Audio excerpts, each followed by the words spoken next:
This is LoseThos, a 64-bit operating system for the IBM PC that's free and open source. It's designed for recreational programming. I wrote this over the past 7 years full time, and I did a compiler, an assembler, an editor, a graphics library, and it's all 64-bit and it's all seamlessly integrated together. Anyway, it's predominantly command line driven, but you have a menu that you can, personal menu that you can put macros on. It's a document, and if you like icons, you can do icons too. They're just macros that have pictures. We're going to click on this flight simulator. This is an 8-core flight simulator. Up here at the top, you can see the CPU loads.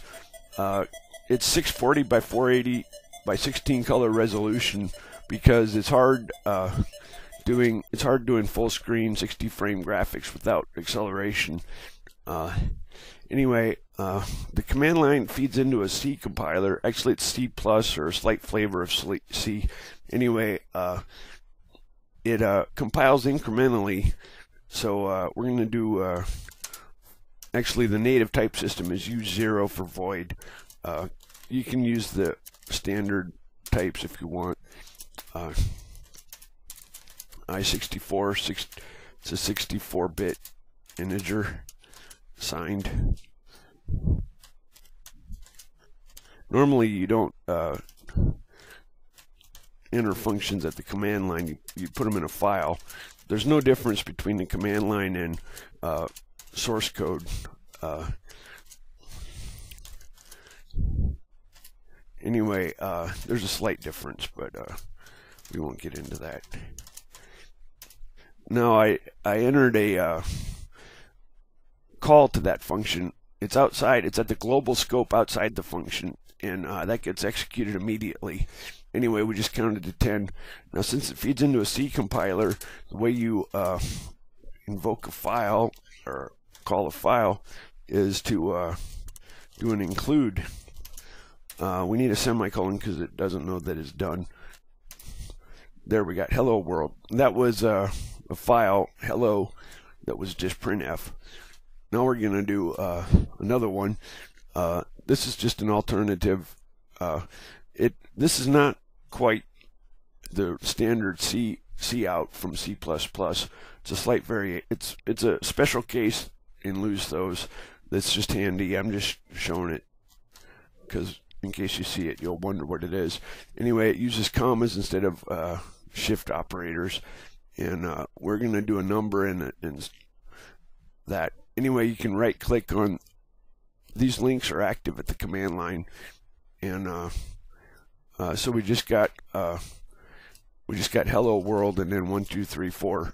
We're going to do another example. We're going to do a directory.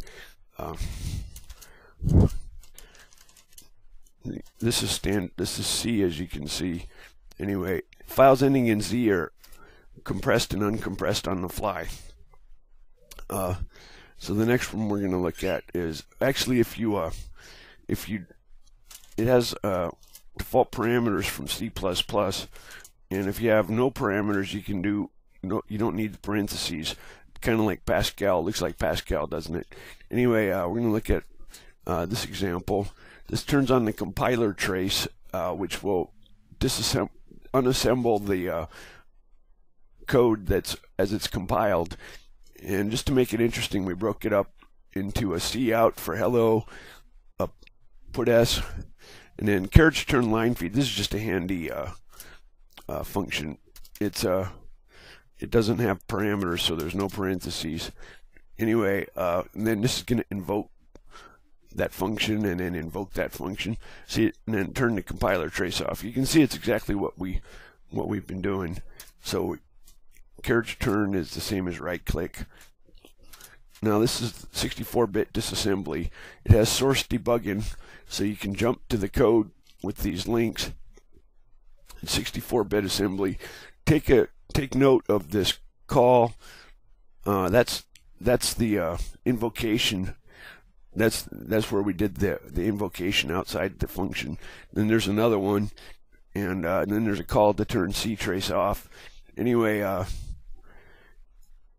you don't have to know assembly, but if you're interested in recreational programming, there's a good chance you're interested in assembly. So now we're going to do hello world from assembly. The standard is DB for defined byte, but the native type system is U8 is a unsigned 8-bit, and it's for characters you do unsigned instead of signed, because signed is kind of stupid, isn't it? Anyway, so this character turn line feed at the end, and it's got a 0 terminator. : is a exported symbol. We have to preserve RSI, and then we load RSI with the message, and call put string. This ampersand will import. Right now we're operating in just-in-time mode. When you compile binaries, it's a little different. Anyway, then we have a call to that exported symbol, hello world. So we're going to run that. We got hello world. Now, if you want, you can hit F5 when you're in the editor to run a task. It spawns a task, and to run a program, it spawns a task and runs it. So we just did that. Now we're going to include, we have a factorial function. We're going to include that, and now we're going to go on our menu. I hit the Windows key to get to my menu, and we're going to make a macro. Now up at the top is these red ones are links, these blue ones are macros. That you can have trees as well. At the command, the document structure supports a lot of widgets.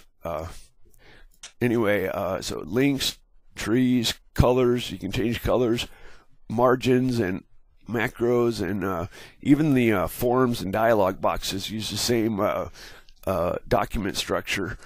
Anyway, so we're gonna click on macro, and we're gonna say factorial, then the expression. We're gonna create a global variable I for I equals 0, I less than 22, I plus plus. See outline I space factorial I, and then we need a character turn at the end. So now we can click on this, and we get the factorials up to 22. You can see it's 64-bit. Anyway, now we're going to look at I want to show a couple miscellaneous features. There's a zoom that's system-wide that will zoom on the cursor. So you Control-Alt-Z will zoom in on the cursor. Control-Alt-Shift-Z will zoom out. There's also drag that Control and then left drag will scroll. You can have scroll bars too. Anyway, it's got scroll bars, but it's the nice thing about these system-wide features is you don't have to add them to your applications. So if you want a scroll feature, this is done at the graphics library function level. Anyway, now we're going to take a tour of the directory. The standard directory structure for LoseThos. It's this is my personal version. I have a few more lines. It's 120,000 lines of code. There's an accounts directory. There's Adam. Adam's the father of all tasks. He's the first task, and he starts up running a script like AutoExec, and he compiles a bunch of code into his heap and symbol table, and then other tasks can access him if they're children of Adam. Anyway, so all this code gets compiled during boot, and then there's optional packages which are also compiled during boot, and they're placed in memory. It only takes 2 seconds to compile 40,000 lines. grep is an optional package. They don't, when you enter a command, it runs from memory. It doesn't operate like Linux or Unix, where it goes, or DOS, and executes a file. It doesn't do that. There's no path either. Anyway, so optional packages, Atom, accounts. Then there's applications, and there's my compiler, and it's a compiler, assembler, unassembler. Then there's the kernel, although everything runs in kernel mode, so it's nothing special. The user programs run in ring 0 kernel mode. Anyway, this is the compiler. OS main and OS main 2 are compiled ahead of time. Everything else is just in time. OS main 2 is just sprintf. Anyway, if you want to, well, let's look at a quick. There's tons and tons of demos. We're going to look at. Just to show an example, I said everything is seamlessly integrated. This is source code here with graphics in it and links and stuff, and the compiler understands it. Anyway, now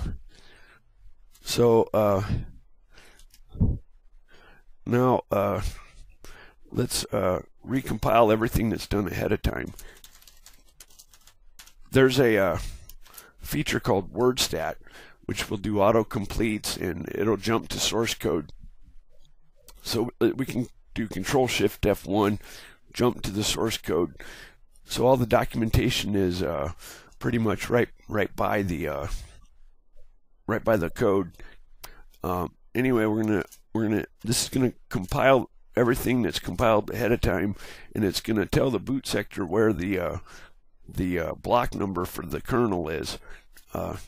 This configuration manager is flaky, but let's hope it works. We're going to use the current configuration for the kernel. Okay, it worked. What I do actually is I have a key on my menu that compiles everything. And if you want to see the code for that, you can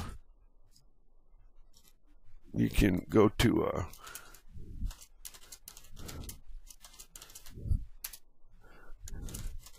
anyway, it's in, actually, I have my personal files as an example on the distribution. I load up my answers into the keyboard buffer so that it does standard in.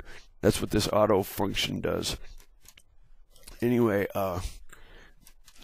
here's the wallpaper underneath here, and it's got this is 8 cores, and it's got the memory. I have a 12 gig machine, and actually the lowest 2 gig is for the code heap.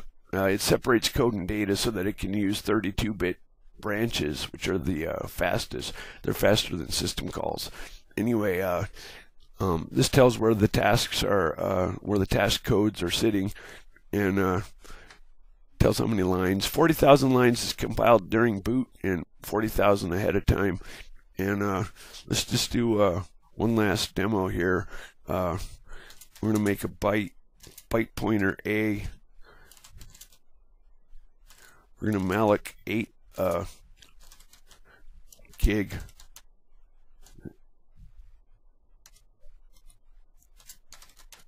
And you can see it just dropped that 2 in the leading 2, so that's 8 gig. It has to be it rounds up to a power of 2, and on 12 gig machine, the biggest I can allocate is 8 gig. Anyway, now we're going to set that to 0 just to show that it works. Everybody uses the same address space. It never messes with maps or page tables. Set it to 0, and then free. It's 64-bit. There's that issue with the bottom 2 gig for code, which is it is 64-bit, but it does have that issue. Anyway, now the memory's back up to 11 gig free. Anyway, now why don't you send me an email if you want the full version. The full version has a dictionary. It's free. Anyway, I'd really like some emails because I don't get any feedback. And anyway, watch the other videos on the site and have fun.